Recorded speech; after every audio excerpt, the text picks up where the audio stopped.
हम कक्षा 10वीं हिंदी में व्याकरण पढ़ेंगे और व्याकरण में भी क्या पढ़ेंगे, संधि। इसके पहले कक्षा में हमने पढ़ा था वाक्य के प्रकार पढ़े थे कि अर्थ की दृष्टि से, रचना की दृष्टि से वाक्यों का विभाजन। आज देखते हैं हम संधि।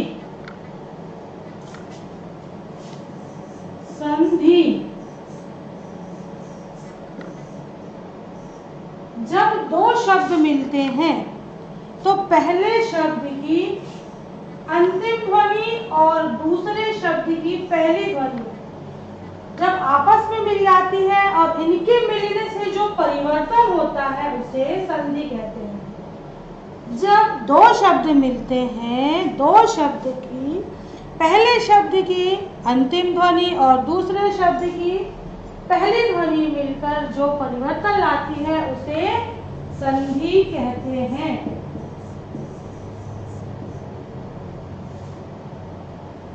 जैसे कि हम उदाहरण देखेंगे, हिमालय।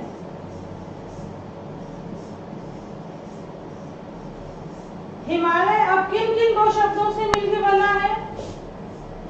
तो हिम धन आलय।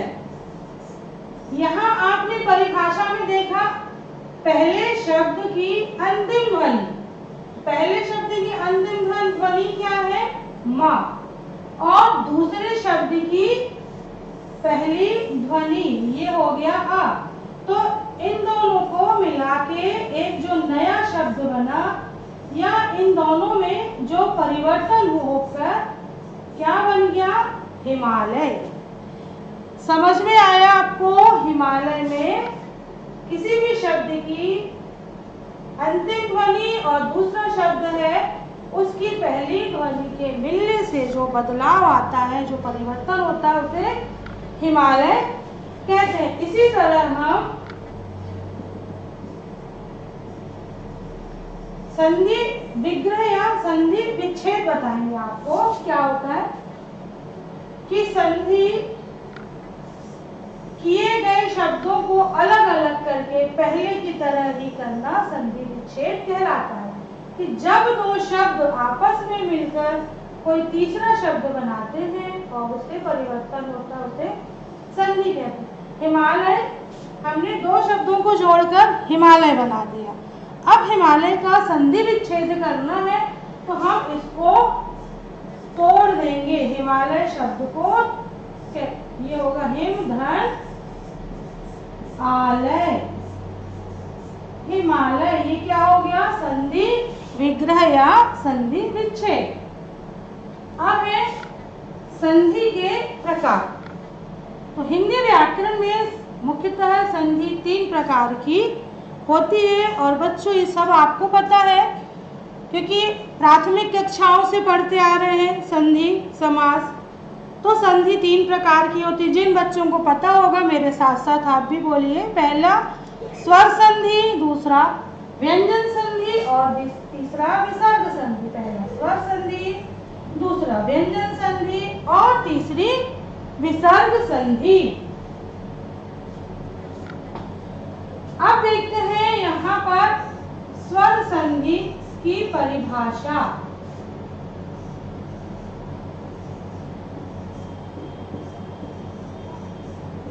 स्वर संधि, जब स्वर के साथ स्वर का मेल होता है और इस मेल से जो बदलाव या परिवर्तन होता है उसे स्वर संधि कहते हैं। और इसको अच्छे से समझने के लिए, जब दो स्वर आपस में मिलते हैं और इनके मिलने से जो तीसरा नया स्वर बनता है उसे स्वर संधि कहते हैं। और हिंदी में स्वरों की संख्या कितनी होती है? 11। हिंदी में स्वरों की संख्या 11 होती है। अब देखते हैं स्वर संधि के उदाहरण। विद्यालय, अभी आपको पुस्तकालय बताया था, उसी तरह विद्यालय। विद्या धन आलय बराबर विद्यालय। विद्या धन आलय व बराबर विद्यालय शब्द बना। तो विद्यालय शब्द में क्या है, जब दो स्वर आपस में मिलते हैं तो कौन सा स्वर, ये विद्या और ये आलय, इन दो स्वरों के मिलने से कौन सा स्वर बन रहा, ये नया शब्द क्या बन गया, विद्यालय। फिर इसका है श्री, श्रीश, ये कैसे बना, श्रीधर ईश।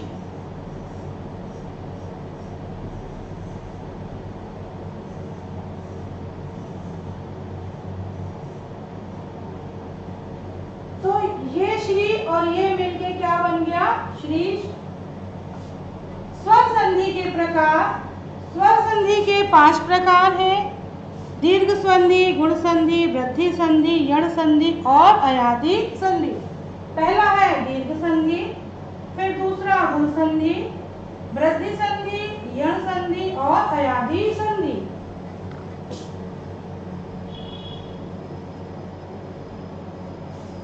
अब है दीर्घ संधि, इसे कहते हैं, या दीर्घ संधि की परिभाषा क्या है।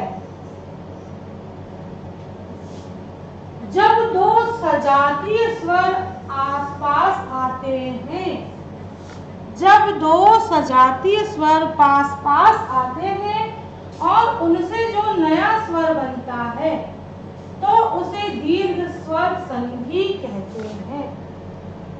जब दो सजातीय स्वर पास आते हैं और उनके पास आने से जो नया स्वर बनता है, जो बदलाव होता है, उसे दीर्घ स्वर संधि कहते हैं। इसे ह्रस्व संधि भी कहा जाता है। दीर्घ स्वर संधि को ह्रस्व संधि भी कहते हैं।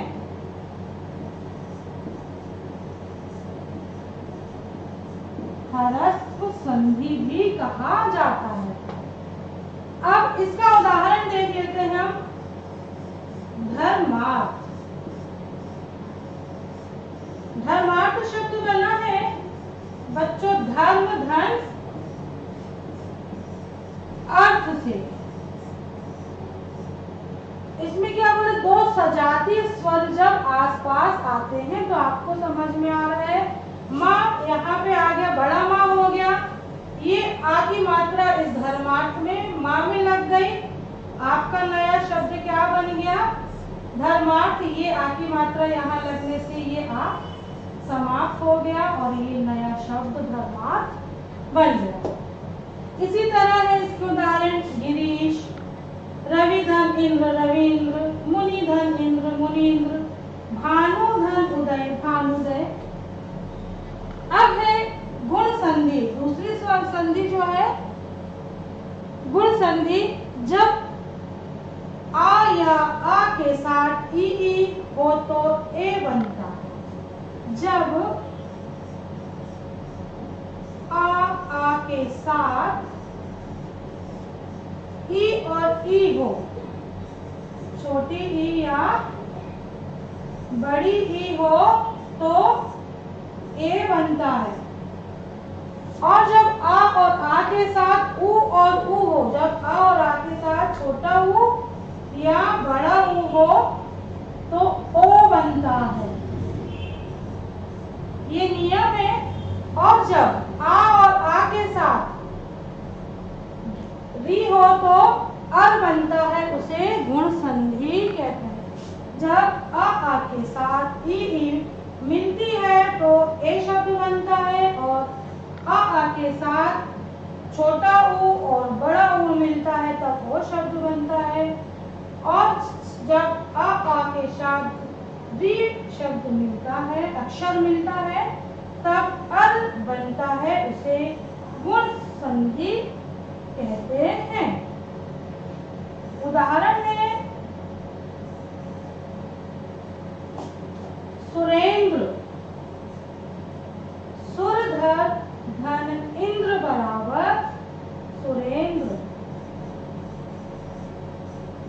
सुर धन इंद्र बराबर बराबर सुरेंद्र।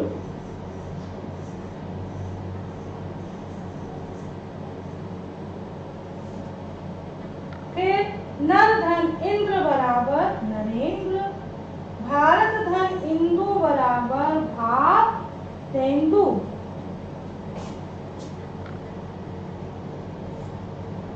अब है तीसरी संधि वृद्धि संधि। जब आ के साथ ए और ए होते हैं तब ए बनाते हैं। जब आ के साथ ए और ए होते हैं तब ए शब्द अक्षर बनता है, और जब आ के साथ ओ होते हैं तब औ शब्द बनाते, औ अक्षर बनाते हैं, उसे वृद्धि संधि कहते हैं। जब अ के साथ ए हो और तो ए बनता है, और अ के साथ ओ और औ हो तो औ बनता है, इसे वृद्धि संधि कहते हैं। जैसे उदाहरण देख लीजिए आप, सदा धन एव बराबर कौन सा शब्द बनेगा बच्चों? आप लोग बहुत पहले से संधि पढ़ते आ रहे हैं। सदैव, ये आपका बड़ा आ हो गया और ए हो गए तो कौन सी मात्रा बन गई? ये ए की मात्रा ए की बन गई, सदैव हो गया। इसी तरह हो गया आपका एक महोज। फिर है यण संधि। जब ई के साथ कोई अन्य स्वर हो तो या बन जाता है।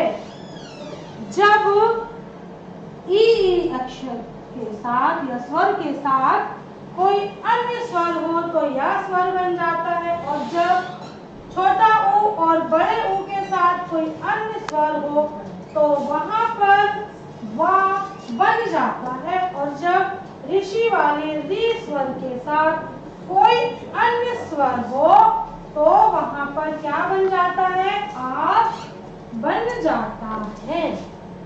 जैसे कि उदाहरण है इत्यादि। इति धन आदि बराबर इत्यादि।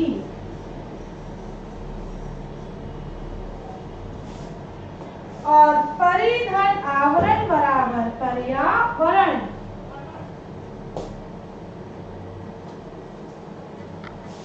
अब है पांचवी संधि अयादि संधि। जब स्वर ए और ओ औ के साथ कोई अन्य स्वर हो तो ए ऐ में और ए आय में, ओ औ में और औ आव में बन जाता है। या और वा से पहले व्यंजन पर आ की मात्रा हो तो अयादि संधि हो सकती है, लेकिन अगर इसको कोई विच्छेद ना कर पाता हो तो विच्छेद के बाद वाले भाग को वैसा ही लिखना होगा, उसे अयादि संधि कहते हैं। उदाहरण है अयादि संधि के ने धन अन। इससे क्या बना? न य न। आपने भी देखा ए औ ओ के बाद अगर कोई स्वर आता है तो किस में बदल जाता है? ए में। तो ये ए में बदल गया तो शब्द बन गया नयन। इसी तरह है नौ धन इक।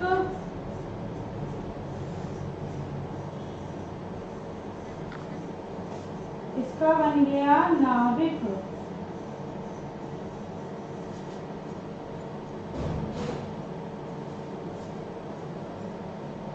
अब आते हैं व्यंजन संधि कि जब व्यंजन को व्यंजन या स्वर के साथ मिलाया जाए और उससे जो परिवर्तन होता है उसे व्यंजन संधि कहते हैं।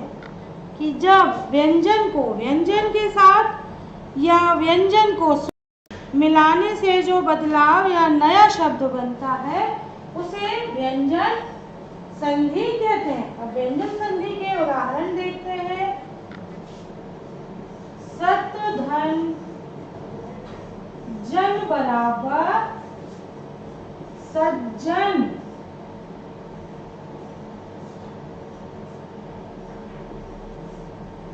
सत धन जन बराबर सज्जन और जगत धन नाथ बराबर जगत जगन्नाथ। जगन्नाथ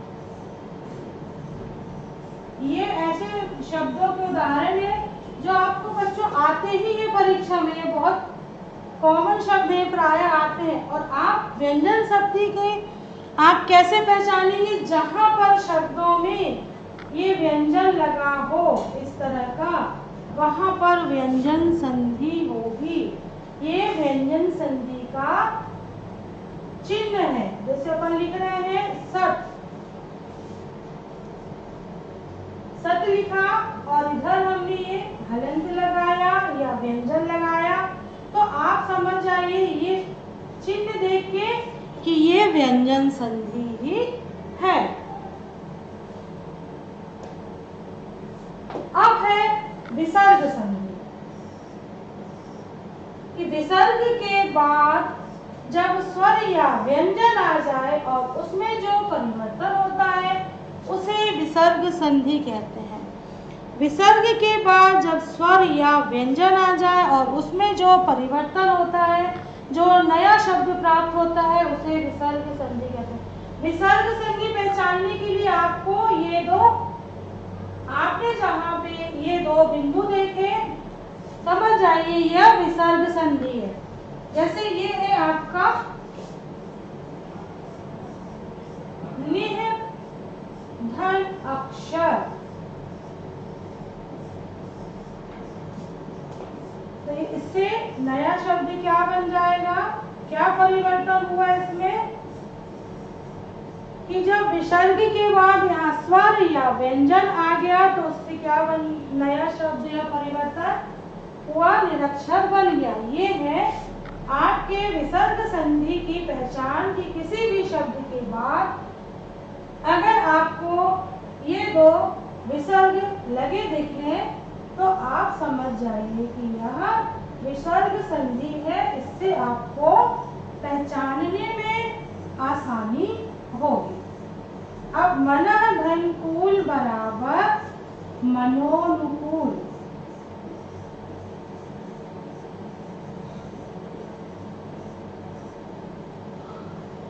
फिर से बता रहे बच्चों, व्यंजन संधि की जो पहचान है वह है व्यंजन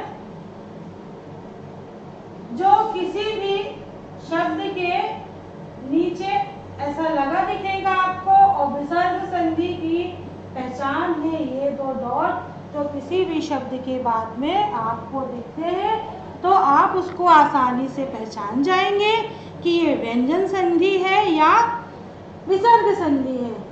और आप इसको वीडियो को अच्छे से पढ़ेंगे और सुनेंगे, और अगर आपको अपने कॉपी में इसको अच्छे से नोट करेंगे और बच्चों याद करेंगे, क्योंकि अब परीक्षा का समय नज़दीक आ रहा है, आपके पास समय कम है, इसलिए आप अच्छे से पढ़ेंगे।